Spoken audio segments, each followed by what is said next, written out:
Você já reparou que durante toda a obra de Dragon Ball não aparece nenhum Namekuseidin do sexo feminino? Pois é, galera, os Namekuseidin são todos do sexo masculino. Piccolo, Dendê, Kami-sama, Nil, são todos figuras tipicamente masculinas. Quando a gente vai fazer referência aos Namekuseidins, nós usamos pronomes masculinos. Os títulos de alguns deles também são masculinos, como Rei Piccolo, Grande Patriarca, e o Piccolo Daimao é o pai e não a mãe do Piccolo. Até as roupas que eles usam são masculinas. É calça, blusa, às vezes uma túnica, nunca um vestido ou outra peça feminina. E por fim, a aparência, as características do corpo dos Namekuseidins também são masculinas. Peito e ombros mais largos, eles não têm cintura fina, marcada,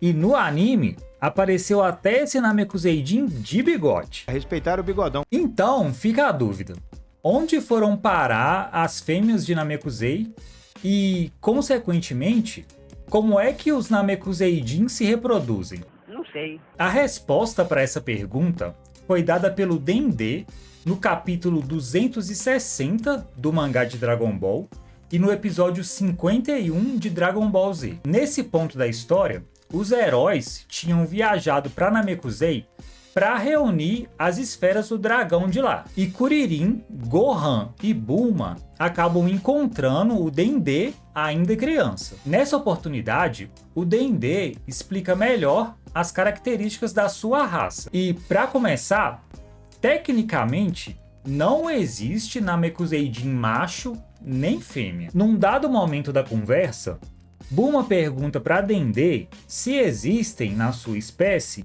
homens e mulheres, divisão entre os dois sexos, se ele tem pai e mãe. E o Dendê simplesmente desconhece o termo mulher. E isso nos leva a um segundo questionamento. Se não existem fêmeas, como é que essa espécie se reproduz? Simples, botando ovos pela boca.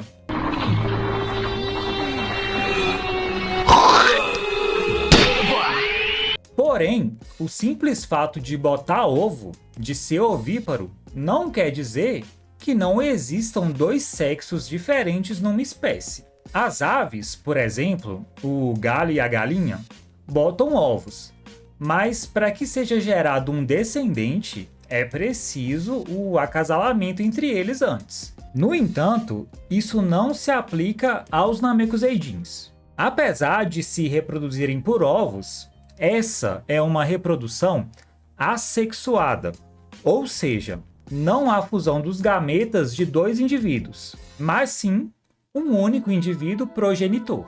No caso de Namekusei, esse progenitor é o Grande Patriarca. Há muitos anos, houve uma catástrofe climática no planeta, que dizimou a população dos Namekuseidins. O único sobrevivente a essa tragédia foi o Grande Patriarca, que acabou ficando responsável por se reproduzir e repovoar o planeta. O Dendê, por exemplo, é o 108º filho do Grande Patriarca. Toda essa narrativa encontra apoio no Dragon Ball clássico. Se a gente voltar lá na saga do Piccolo Daimao, vamos ver que ele se reproduz botando ovos, e isso de forma assexuada, sem precisar acasalar previamente com uma fêmea. É ou não é? O Piccolo só tem pai, não tem mãe. O Daimao simplesmente bota o ovo e pronto. Aliás, a sequência do Piccolo botando o ovo no mangá é espetacular. O Akira Toriyama realmente é muito talentoso. No anime, essa cena também é muito marcante, mas eu não recomendo que você veja se estiver almoçando. Olha só.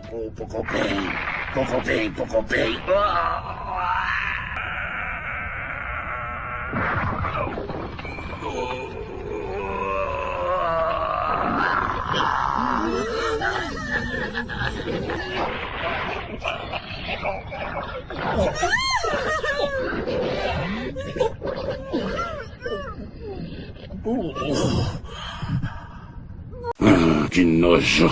Então, galera, se a gente considerar que para existir um organismo macho, necessariamente tem que existir uma fêmea.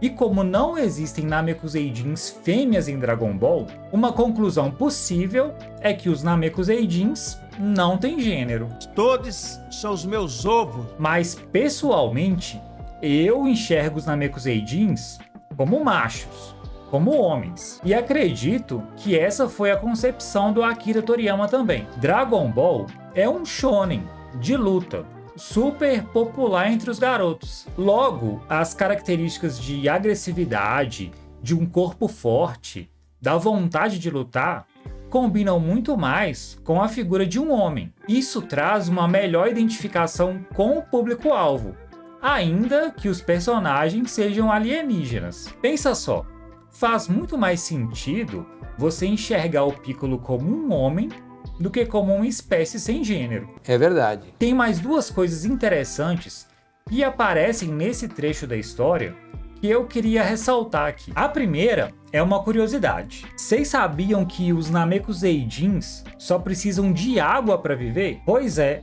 eles não precisam comer nada sólido. Apesar de eles cultivarem plantas em Namekusei, elas não são destinadas à alimentação. O D&D explica que essas plantas são as Agissas e são destinadas ao reflorestamento de Namekusei. Já o segundo é a reação da Bulma ao descobrir que não existem dois sexos distintos entre os Namekuseidins.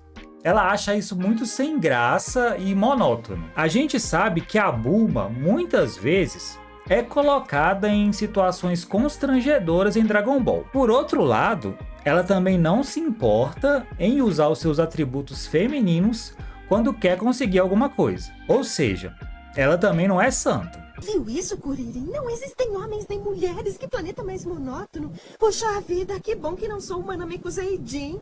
Ah, safada. Eu deixei aí na descrição e no comentário fixado os links para vocês adquirirem os mangás de Dragon Ball e os action figures do Piccolo. Vale a pena dar uma olhada porque tem muita coisa maneira. E comprando pelo link, vocês não pagam nada mais caro e ainda ajudam o canal. Eu sou o Arthus, sejam bem-vindos ao canal e esse foi o vídeo de hoje. Espero que vocês tenham gostado da curiosidade. Se curtiu, deixa o like, comenta e compartilha com um amigo. E não se esquece de se inscrever no canal e ativar as notificações, para você não perder nenhum vídeo de resumo ou de curiosidade sobre os animes que fizeram parte da sua infância. A gente se vê em breve, fiquem com Deus, um abraço e até mais.